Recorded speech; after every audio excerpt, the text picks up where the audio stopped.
Yes, welcome back. You're still watching Power Breakfast. If there's one thing that dailies have been uploaded for this year is in exposing grand theft of public resources.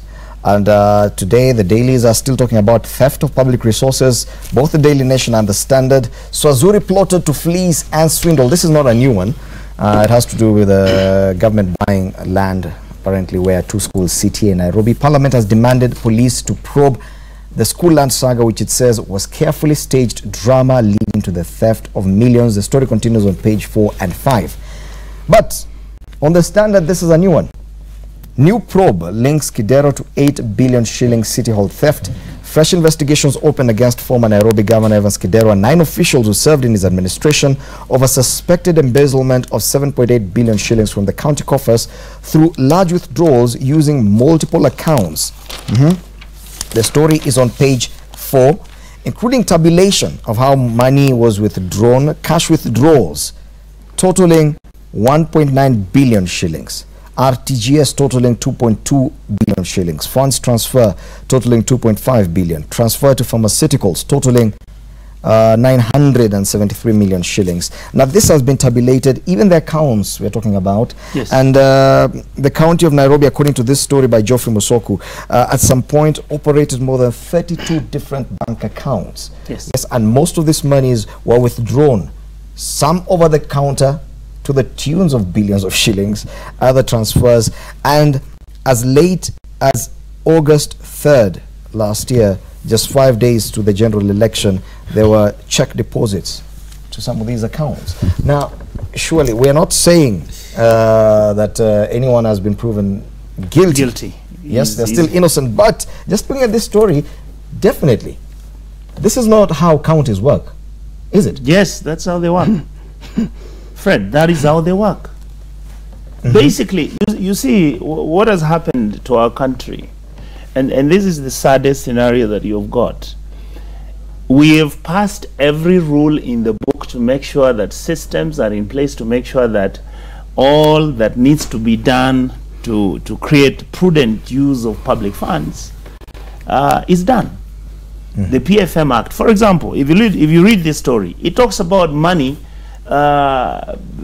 being transferred over the counter. In other words, checks are drawn and then people go to the bank and they remove the cash money. How do you carry 800 million shillings from a bank and yet there is no red alert from the central bank? And the commercial bank manager doesn't get worried that this amount of money is actually being withdrawn. And the kind of amounts we're talking about for cash withdrawals, there are 4 here tabulated. Yes. 440 million shillings, yes. 357 million, yes. 218 million, 974 million shillings cash withdrawal. And that's over the counter. And yet, that looks normal. And this is actually what is really, really painful and sad for our country. That the story that you see here, and like you've said, Fred, the truth is that Governor Kidero is innocent until proven guilty. But when you look at such things, what happened to the IFMI system? Transfers of money from one account to another should be monitored online by the central bank, online by all the statutory bodies to make sure that whatever activity that is taking place in City Hall, whether money is being transferred from one bank to the other, is exactly, if you look at this story here, it is linked exactly to the National Youth Service scandal. That money was being lifted from banks in 1 hour, people would withdraw 1.2 billion shillings. And yet there was no red alert, and yet, you know, we have the laws in the books. What kind of transaction would you need this kind of cash for? I'm not talking about cash transfer, money transfer from one account to another. 900 million shillings cash withdrawal. In boxes. To do what? Well, first and foremost, you know, what kind of transactions do you imagine a county like Nairobi would need such an amount for? If at all, let's say it was a legitimate transaction, you withdraw 900 million shillings, what kind of transaction would you be using that kind of money that for? They wouldn't that do you would in-house. need cash. Yes, that because even if it's suppliers, they would have to be paid by, through bank transfers, checks probably. RTGS, but what would you need cash money for to the tune of 900 million shillings? Well, since the probe is going on, somebody needs to explain all that, and we need to see what it was for, proper explanation. Because you see, for every money is allocated to the counties, and for every transaction which takes place, and there's a budget, first and foremost, of the county. And if it is county money, you must know it was applied for what. What were you paying? What were you buying?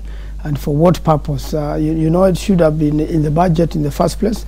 At the moment you have a budgetary, you have something which has been budgeted, and then we have to know exactly what it has to be accounted for. You have to know exactly what it was buying, what it was paying for, what service had been done. If it is a road, one will see a road has been constructed, there is a BQ, and the BQ, there is a completion certificate, and you know, the necessary mechanism to check and make sure whatever the county is doing for the people is accounted for. Yes, and the Public Finance Management Act, even according to this story, prohibits over-the-counter withdrawals of money from county accounts, because, and that's where the issue comes in. Any amount this big, if you handle it in cash, even if it's for legitimate purposes, chances are you might lose some of it. 900 million shillings is not something you carry around or you put in an office, surely. Unfortunately, it's not about losing some of it, it is actually losing all of it.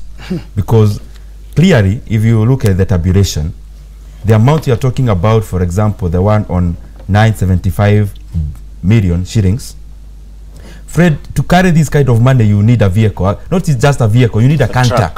You need actually a truck to carry this kind of money. New notes, we are talking about new notes, which are more compressed and smaller in terms of the size.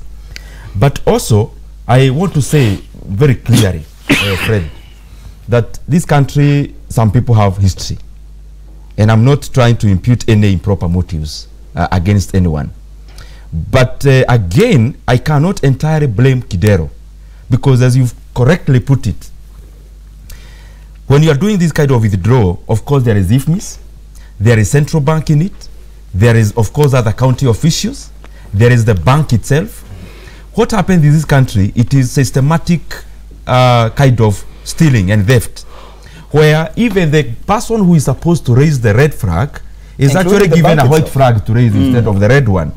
And of course, he becomes part and parcel of whatever we are discussing. But even as we talk about pharmaceuticals and other general supplies, even before you pay these people, there is a procurement process that is supposed to be followed. And within the procurement process, Fred, there is no way I can foresee or even imagine that a person who supplies commodities or even services worth even 1 million in any government entity would be paid in cash. If you're talking possibly maybe you are paying some casuals, currently to open a bank account is free anywhere in this country. And therefore there can never be any reason, there can never be any justification to this kind of, to whatever is happening, and we are reading clearly. But I also want to say, Fred, most of us men are encouraged to do evil more than good. And what I'm just trying to say is that for anyone to do anything good per se, there has to be some kind of a reward. But in this country also, remember, Fred, if you are put in such a position like Kidero was, and for example now he lost the election, and we find him walking around the streets of Nairobi owning nothing, even a vehicle, watu wataanza kusema nini? Huyu jamaa aliwekwa kwa kiti, huyu ni fukara sasa. It's an entire culture that we need to change, because we tend to celebrate people who are rich. It doesn't matter which process they used to rise to those positions or to rise to those status in the social status. I mean, it's an entire culture from what we are discussing from our schools to where we are. But impunity in this country rides very high, such that you can do such kind of things blatantly as we are seeing. And then we try to see, even as my friend Maanzo in the legal fraternity, saying you are innocent until proven guilty. Yes. We can see guilt painted in the faces of everyone that is even near these kind of things. Anyone who was close to any of these transactions definitely should take some blame. 975 million shillings cash withdrawal surely, even for someone in the position of governor, Yes. that is something you take note of. It's not something that can just happen and you say, I didn't know that it could happen. Let me tell you, Fred, the truth is, I don't know whether Kenyans are actually thinking and looking at where we are headed as a country. And the systems which have been set up, the structures which have been set up to control some of these illegalities that we are committing as leadership, as people who have been given responsibility by the public. But again, for me, look at the central bank. All right, its full responsibility is to manage, administer, and control activities which are taking place in the financial sector. If you look at the centralized system on how any central bank of any country is running its activities, you'll find that whatever amount of money that you are actually depositing in a branch, so long as the teller presses enter once he has received your deposit, that money should reflect directly at the central bank. And they have got a system where there is software which actually just automatically shoots a red alert on the screen for the governor if that's what he wants, or his inspectors. What was happening when 960 million shillings is being withdrawn as cash? What then happens to the manager who approved this transaction? How did this money get ferried from the bank where the money was being ferried from to wherever it went? And these are issues, and these are things I think we need to look at as a country, that some of this stuff has to stop. Yes. Because we have now a country where we are overspending, where we are overstealing, where we are overborrowing, and we are not spending any money on development in this country. And basically where we are headed to is that sooner or later we are just going to become a banana republic. Yes, and of course we are just talking about that 975 million shillings because that's the biggest amount that was withdrawn as cash. Yes, there are RTGS transactions amounting to 2.24 billion shillings, funds transfer from one account to another amounting to 2.5 billion, transferred pharmaceuticals, and of course it amounts to 7.7 billion shillings. And the figures we've been talking about this whole year, NYS is on 8 billion. Yes. Now we're talking about and probably even the common mwananchi is just thinking, those are just figures being bandied around. But surely this is a lot of money. The amount of corruption and the amount of pilferage that we've talked about and has been highlighted on the dailies, and which I'm sure even Parliament will take up. This one definitely will pick up and start probing as well. We're talking about a lot of money, Bwana Manzo. Yes, and these monies would have been used to do a lot of things for the people of Kenya. I want to believe that Kenya has a lot of money. It is just the way we manage it for projects, for roads, for dams, for water, for irrigation. If we manage our resources better, I'm sure we'll get greater results. But this corruption issue, and including money stuck in accounts abroad, money is hidden in cash. There's a country in the world whereby they change their currency. So everyone was forced to bring forward what they have or lose it. Which they are keeping in their houses. Yes, yes. So that you are keeping the money in the house.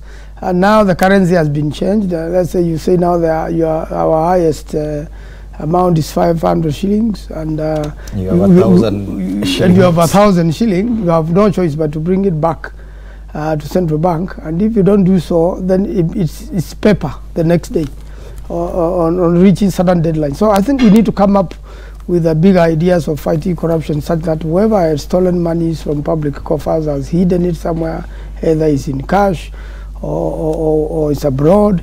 They don't have much choice but to surrender it and to be able to account for it. Okay, definitely this is going to be one of the biggest discussions this week.